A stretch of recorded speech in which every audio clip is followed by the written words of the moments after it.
Berikutnya, saudara, 6 pemain naturalisasi berkesempatan melihat langsung jersey baru timnas Indonesia yang akan dirilis pada 14 Februari nanti.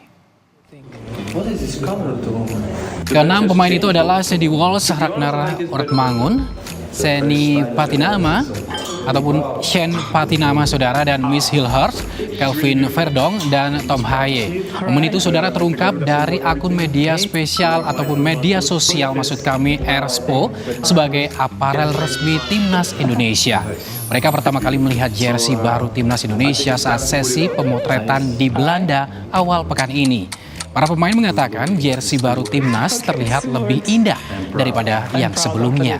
Jersey baru timnas Indonesia akan dipakai saat melawan Australia di Sydney pada 20 Maret nanti saat lanjutan kualifikasi Piala Dunia 2026 zona Asia. It's really beautiful. I'm just proud to see it with the Garuda symbol and everything.